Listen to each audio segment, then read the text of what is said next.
L'ordre du jour étant précisé, je pense qu'il y a des interventions.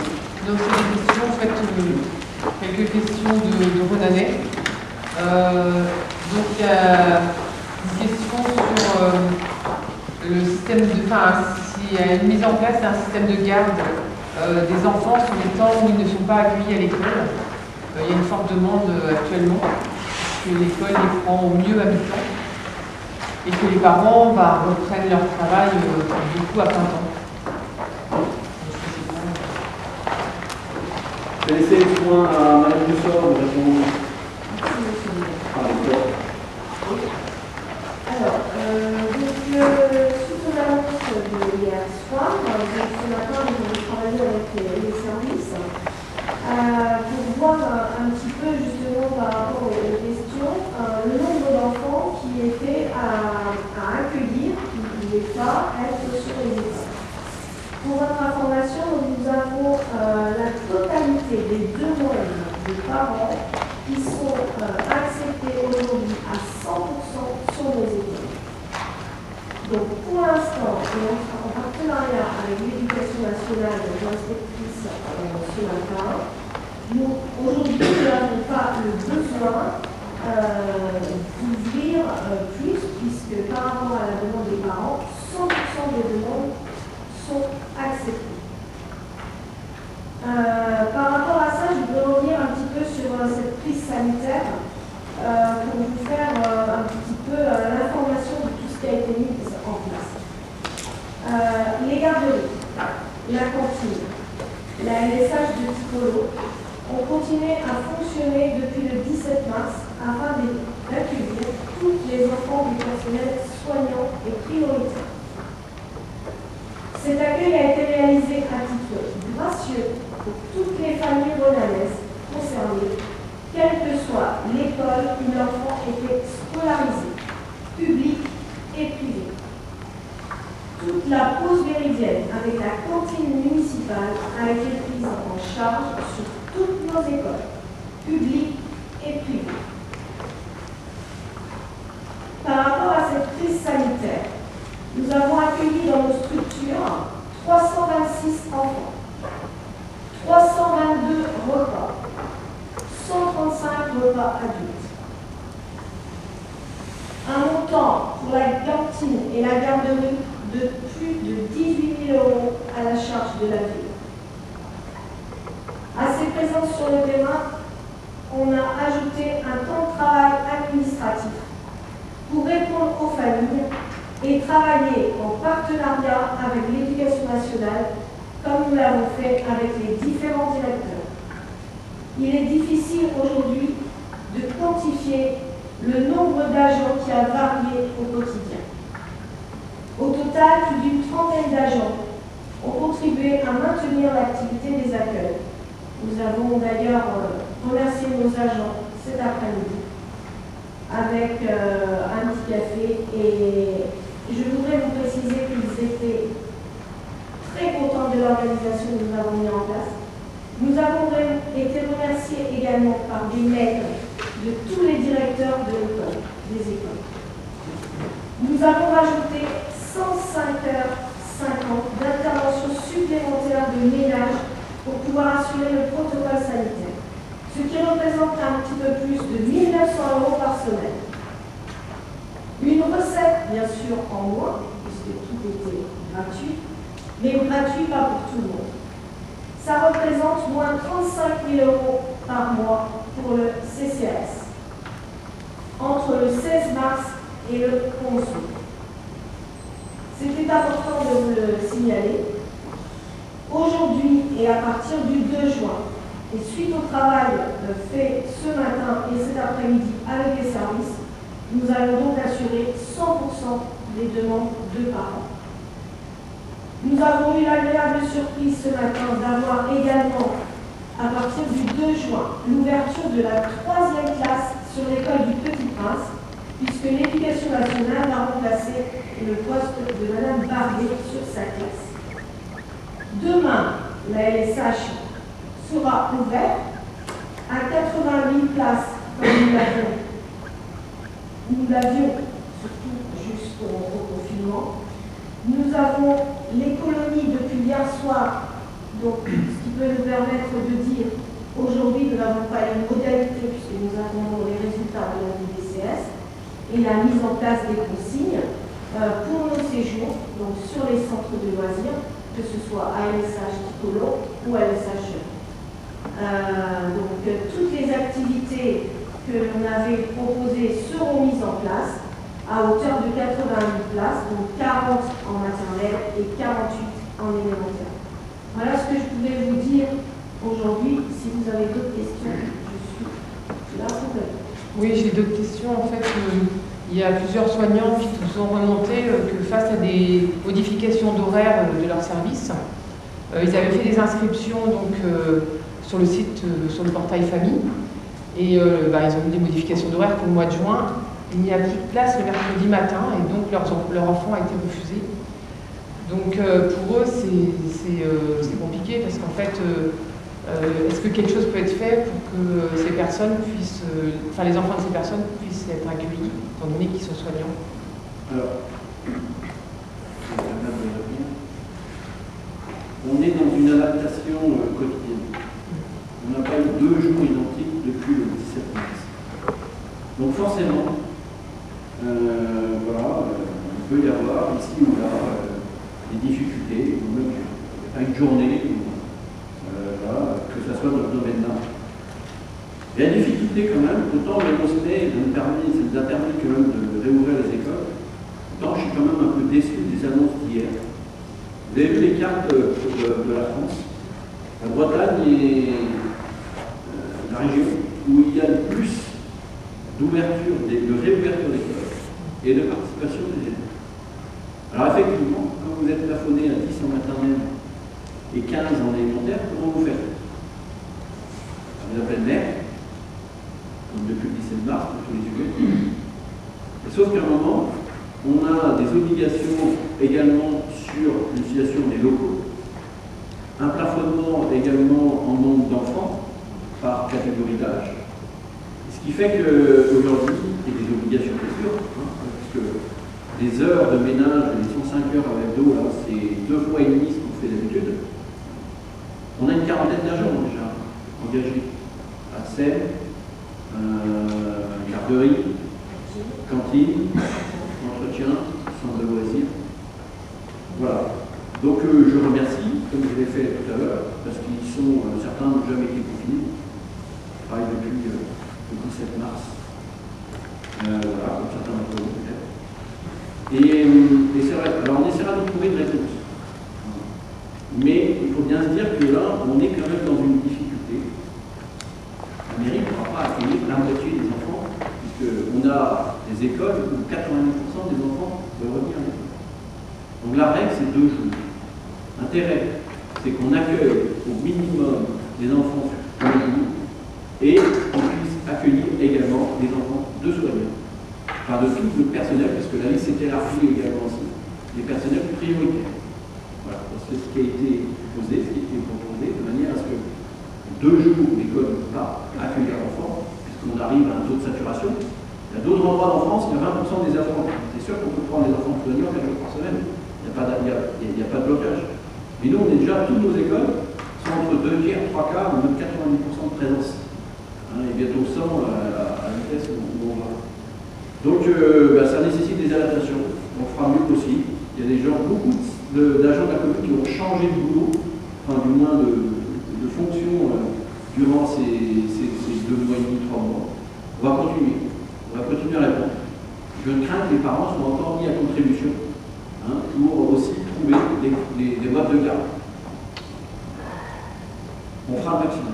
Et là, la question, c'était sur la LSH du mercredi. En fait, est-ce que tous les mercredis matins sont pris? Et donc, ces personnes-là, avec leur modification de planning, plus de solution.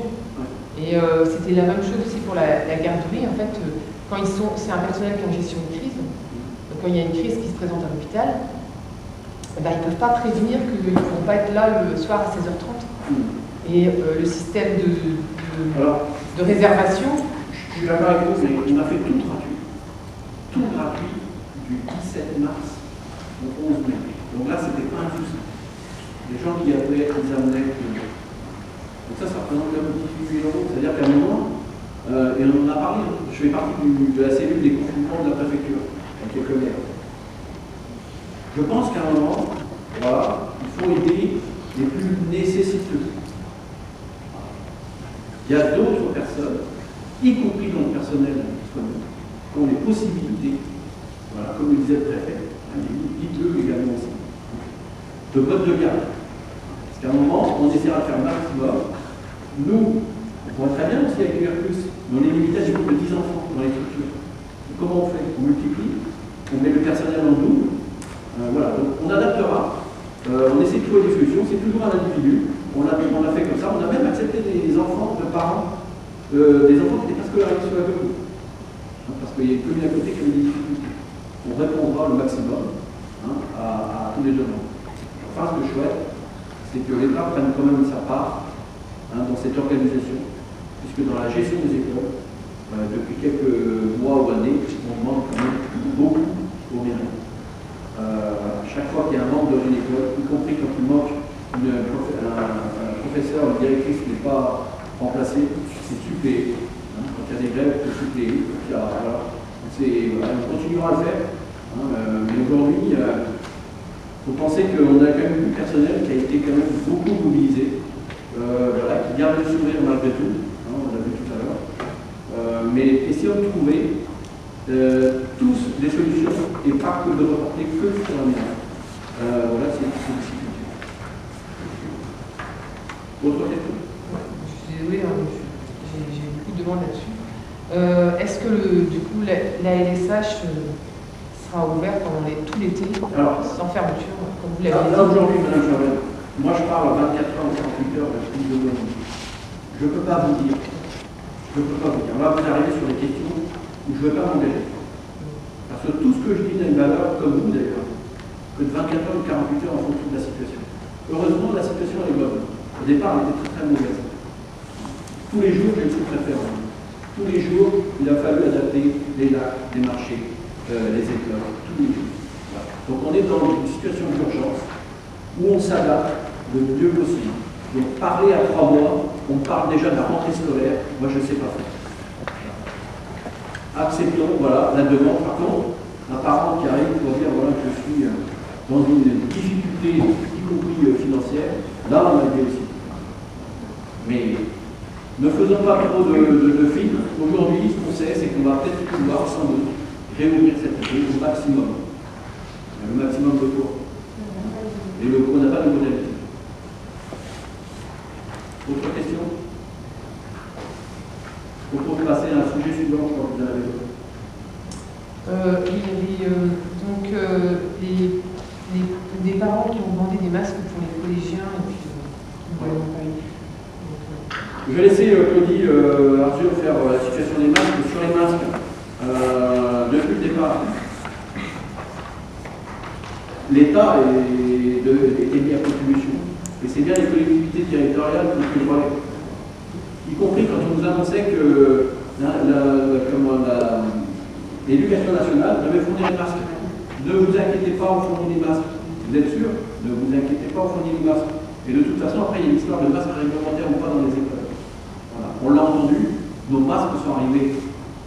Pas forcément les produits qu'on avait commandés, après, parce qu'on a essayé de se trouver un moyen de le faire le mieux possible. Voilà. Et les collégiens, c'est pareil. La dotation, elle devait venir de l'éducation nationale. Madame Arthur, je vous laisse compléter. Merci, monsieur le maire. Alors, c'est vrai que dès le mois de mars, la municipalité s'est préoccupée du problème des masques et d'engager des actions donc, pour constituer un stock malgré les difficultés d'approvisionnement. Donc, pour cela, des couturières d'une association, donc médiévale, comme vous l'avez cité, ont confectionné déjà 73 masques tissus qui ont été distribués au personnel mairie et aux commerçants. Ensuite sont arrivés les kits Armor-Luxe qui ont été aussi confectionnés par des couturières bénévoles, donc toujours les médiévales, l'association Famille Rurale et des bénévoles grenanaises qui se sont portés volontaires pour constituer les masques à partir des kits d'Armor-Luxe. Les masques, donc la population a commencé à appeler le 24 avril, nous avons eu les premiers appels. Et puis, bon, ils ont été livrés tout de suite. Et puis, à partir de début mai, alors là, ça a été le rush pour nous, puisque sur une journée, on a eu 140 appels. Donc, il a fallu s'organiser pour pouvoir les distribuer. Et pour ce faire, ce sont les élus qui s'en sont chargés. Nous avons donc réparti la liste des appels reçus suivant les quartiers. Et donc, les élus se sont déplacés pour remettre à domicile, en main propre, aux personnes qui étaient en demande. Ce que je pense a été apprécié, puisque les rapports que nous avons eus avec les Renalais à ce moment-là ont été très cordiaux. J'étais très contente. Au total, nous avons là distribué 3223 masques, en comptant aussi les masques chirurgicaux qui sont arrivés, un peu tard peut-être, mais qui sont arrivés de la CCPI. Et là, nous venons de recevoir encore d'autres masques chirurgicaux. Alors, c'est vrai que les familles étaient un petit peu surprises quand ils disent que pour les collégiens, on ne donne pas. Mais nous, l'information que nous avions, c'est que l'Éducation nationale devait se charger de donner des masques aux collégiens et aux lycéens. Et ils ont reçu leurs masques. Alors, pour les primaires, le masque n'était pas obligatoire. Et les écoles en avaient aussi, mais uniquement pour les enfants qui présentaient des signes symptomatiques. Voilà. Donc c'est un sujet. Parce que nous, on n'a pas attendu. La première commande, c'est fin mars. D'ailleurs, c'est même pas ça, c'est qu'on en avait, puis on les a donnés à l'hôpital de Jeunes. Oui, aussi. On avait des masques FFP2 qui datait de H1N1 2009, périmés, et là on parle différemment, parce qu'on est 2 mois plus tard que les stocks se refont, mais à l'époque, on avait du personnel dans les EHPAD ou dans les hôpitaux qui étaient en souffrance, parce qu'il n'y avait pas de masque. Et pour avoir échangé avec eux, c'était pas pour leur vie. Voilà, qui s'inquiétaient, c'était pour, voilà, venant de l'extérieur, celle des anciens résidents des maisons de retraite. Donc voilà, on leur a donné les masques, en pensant que ceux que nous commanderions arriveraient plus vite, mais non. Voilà, tout de suite, hein, je vous ai écrit à tous, 5000 plus 5000, et donc c'est arrivé la semaine dernière. Donc là, on a les chirurgicaux, c'est plus un problème. Du tissu, maintenant, on peut dire qu'on a du stock. Il en reste, donc on peut y aller maintenant aujourd'hui. Mais on a été quand même en tension.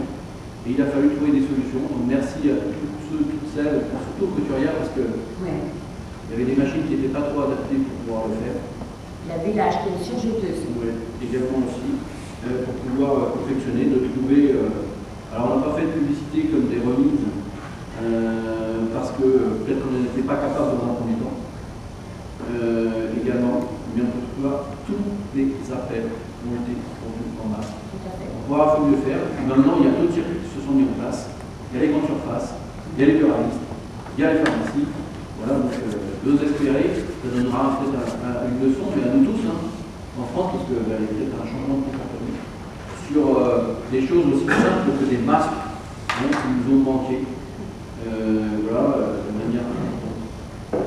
Et surtout pour du personnel municipal que nous avons bien sûr équipé en premier. Hein. Et merci aux couturières bénévoles qui l'ont permis dans un premier temps. Alors maintenant, on parle de qualité de masque. Hein. Voilà, que ceux qu'on doit supporter toute une journée en tissu, on voit bien, c'est dur. Hein. Donc il y a sans doute à l'avenir des qualités de masques qui seront plus mises en avant que d'autres. Mais cette affaire n'a pas été simple.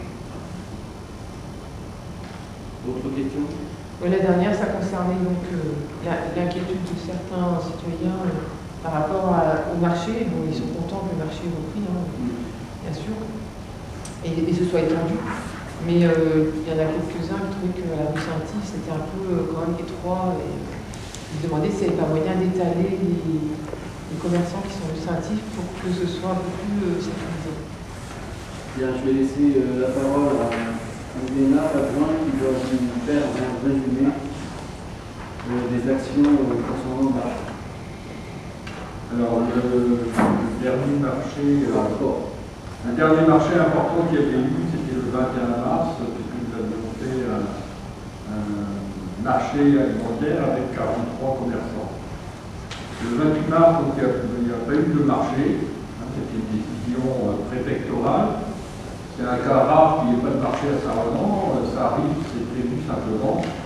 Donc Noël et le jour de l'an sont un samedi, c'est le seul fois où il n'y a pas de marché le samedi. Ensuite, nous avons eu l'autorisation de mettre en place un marché avec des producteurs locaux, donc, qui a démarré le 4 avril. 4, 11 et 18 avril, on avait 15 producteurs locaux. Monsieur le maire a sollicité auprès de la préfecture une possibilité d'extension de ce marché pour arriver, mais toujours avec des producteurs locaux, 25 producteurs locaux. Donc là, il y avait une implantation localisée sur la place Léon Cheminant avec un circuit, un centre de circulation, avec une entrée et une sortie. Et que les files d'attente ont parfois été un peu longues, mais ça s'est globalement bien passé. Le 16 mai, nous avons fait une implantation dans rue Saint-Yves jusqu'à la place Léon Cheminant avec l'alimentaire, les abonnés et les passagers. Là, on est passé à 70 commerçants. Nous avions prévu de faire à peu près 3 samedis dans cette configuration. Mais nous avons eu une demande des commerçants non alimentaires pour pouvoir venir s'installer. Donc, monsieur le maire les a reçus le samedi matin. On a échangé avec eux. Monsieur le maire s'était engagé à leur donner une réponse le mardi de la semaine suivante. Et le mardi, nous avons porté à leur connaissance le fait qu'on mettait en place le marché à la fois alimentaire et non alimentaire. Sur l'expérience du 23 mai, donc il y avait le bas de la rue Saint-Yves qui est un passage étroit, donc ça on a constaté. On a également travaillé sur le bas de la place du marché. Et on a un troisième point, un peu étroit, c'est en face de l'hôtel des voyageurs, entre le camion de Pierre-Henri et la terrasse de l'hôtel des voyageurs. Donc, mardi matin, on a fait donc une réunion avec le régisseur du marché, la police municipale, moi-même. Et nous avons eu une réunion l'après-midi avec monsieur le maire, pour lequel nous avons proposé des solutions suivantes. Tout d'abord, extension de la surface du marché. Il y a la rue de la Poste qu'on utilise vraiment quand on est coincé au mois d'août, donc qui va être ouverte. Il y a également un des côtés de la place Saint-Antoine, donc extension du marché avec le déplacement sur la place Saint-Antoine des non-alimentaires qui étaient dans le bas de la rue Saint-Yves. Notre objectif c'était d'aérer le bas de la rue Saint-Yves, donc il y aura moins de commerçants dans le bas de la rue Saint-Yves. Et les passagers seront implantés donc, dans la rue de la Poste pour libérer la place. Nous mettrons en place un sens unique de circulation dans la rue Saint-Yves, dans le bas de la rue Saint-Yves. Donc ça donnera la descente par la rue de la Gare, à partir d'Axel Café, de la boucherie à peu près, et simplement un sens montant depuis le bas de la rue Saint-Yves. Nous avons vu avec Pierre-Henri pour le stationnement de son camion pour élargir un peu le passage. Et nous avions aussi un problème de voisinage entre le stand de lingerie féminine et la terrasse du restaurant Partage. Donc le stand de lingerie a accepté de se déplacer sur la place Léon Cheminant. Nous avons également, dans les mails que nous adressons aux commerçants et dans les notes que nous leur adressons, demandé aux commerçants de prévoir les effectifs pour réduire les files d'attente. Donc, avec les passagers non alimentaires en plus, on va arriver au chiffre de 120 commerçants. Donc, avec les mesures d'extension de surface, avec les mesures de centre de circulation, nous allons tester cette formule pendant tout le mois de juin, voir, parce que là aussi, il y a des adaptations à faire à chaque marché en fonction des ce que je constate, c'est que globalement, les clients ont respecté la distanciation. C'est vrai qu'il a travaillé sur la réduction des files d'attente, mais à partir du moment où l'offre est plus importante, elle sera aussi mieux répartie. Il reste aussi dans le passage à faire que les gens continuent à aller au marché pour faire un acte d'achat, et non pas pour une promenade ou pour un moment de discussion. Il y aura à faire attention toujours dans la circulation que les groupes ne se constituent pas pour discuter, et nous verrons bien sûr après les adaptations lorsqu'il y aura des terrasses de café. Mais avec ces dispositions, nous espérons lever ces quelques points sensibles. Majoritairement, à la fois les commerçants du marché ont été très satisfaits de la mise en place de ces différentes mesures. Alors c'est vrai qu'avec 110, 120 abonnés à l'année, et d'être obligé du jour au lendemain de passer à 15, il y a plus de coups de fil de mécontentement que de gens satisfaits. Et donc il a fallu chaque fois adapter. Et ce que vous présente Yves, c'est sa valeur demain. Et mardi, il y aura encore un retour d'expérience pour essayer encore de l'améliorer. C'est vrai qu'avec le temps, avec la proximité de la saison estivale, il y aura sans doute, et dans l'évolution du confinement, de plus en plus de personnes à venir donc, sur le marché. Rappelez également Yves qui a fait un tour avant le conseil samedi dernier à 8h30 pour bien vérifier que les commerçants portaient un masque. Il y a peut-être une réflexion. Globalement, c'est vrai que c'est inscrit dans leur charte également et dans les engagements qu'ils ont pris.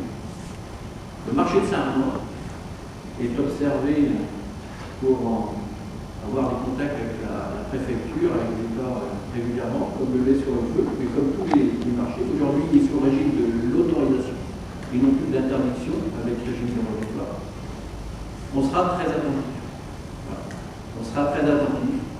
Mais ce que je peux observer, c'est qu'autant nous avons tous été confinés au même moment, autant le déconfinement, les gens n'ont pas la même notion de temps.